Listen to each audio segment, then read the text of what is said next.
നമ്മളുടെ അയൽ രാജ്യം പാകിസ്ഥാൻ വലിയ രീതിയിൽ തന്നെ ആണവ ഇന്ധനം സംഭരിക്കുന്നതായിട്ടുള്ള റിപ്പോർട്ടാണ് പുറത്തു വന്നിരിക്കുന്നത്. ഇത്തരം റിപ്പോർട്ടുകൾ മുൻപും പുറത്തുവിട്ടിട്ടുള്ള നമ്മുടെ റിട്ടയർഡ് ആർമി കേണൽ വിനായക ഭട്ടാണ്. അദ്ദേഹം 2 പതിറ്റാണ്ടുകളായി ഉപഗ്രഹ ചിത്രങ്ങൾ വിശകലനം ചെയ്യുന്ന വിദഗ്ധനാണ്. പാകിസ്ഥാനിലെ ആണവ കേന്ദ്രങ്ങളെക്കുറിച്ചും അവരുടെ രഹസ്യ ആണവ കേന്ദ്രങ്ങളെക്കുറിച്ചും ഒക്കെ പുറം ലോകത്തിന് വിവരം നൽകിയിട്ടുള്ള ഒരു ഉദ്യോഗസ്ഥൻ കൂടിയാണ് റിട്ടയർഡ് ആയ ഈ സൈനിക ഉദ്യോഗസ്ഥൻ ആർമി കേണൽ വിനായക ഭട്ട്.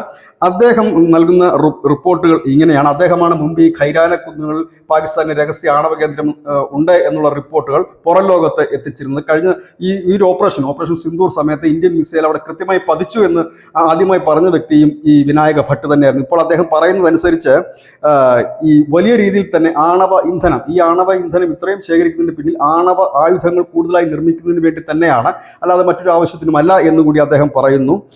ഈ ഒരു സാഹചര്യത്തിൽ അദ്ദേഹം പറയുന്ന മറ്റൊരു കാര്യമുണ്ട്. ഫെഡറേഷൻ ഓഫ് അമേരിക്കൻ സയന്റിസ്റ്റിന്റെ കണക്ക് പ്രകാരം 170 ആണവ വാർ ഹെഡുകളാണ് പാകിസ്ഥാനുള്ളത്. അത് 2025 അവസാനമാകുമ്പോഴേക്കും 220 250 ആകും.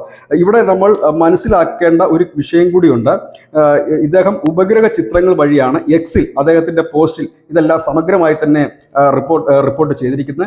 ഇവിടെ മറ്റൊരു കാര്യം കൂടിയുണ്ട്.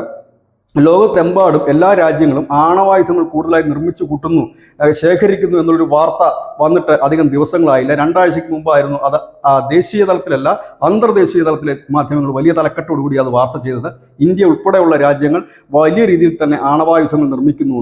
അതായത് 3ാം ലോക മഹായുദ്ധത്തിന് വേണ്ടി എല്ലാ ലോകരാജ്യങ്ങളും ഒരുങ്ങുന്നു. അതിൻ്റെ ഭാഗമായി തന്നെ അവരുടെ ആയുധക്കരുത്ത് കൂട്ടുകയാണ് എല്ലാ ലോകരാജ്യങ്ങളിൽ എന്നുമാണ് ആ റിപ്പോർട്ടിലുണ്ടായിരുന്നത്. ഇപ്പോൾ അതിന് സമാനമായി തന്നെയാണ് പാകിസ്ഥാനും വലിയ രീതിയിൽ തന്നെ ആണവ വാർ ഹെഡുകൾ നിർമ്മിക്കാനുള്ള നീക്കം തുടങ്ങിയിരിക്കുന്നു എന്ന് ഇതിൽ പറയുന്നത്. ഏതായാലും വലിയ രീതിയിൽ തന്നെയുള്ള ഒരു ആണവ ഇന്ധന ശേഖരം പാകിസ്ഥാൻ നടത്തിയിരിക്കുന്നു എന്നുള്ളതാണ് ആർമി കേണൽ വിനായക ഭട്ട് പറയുന്നത്.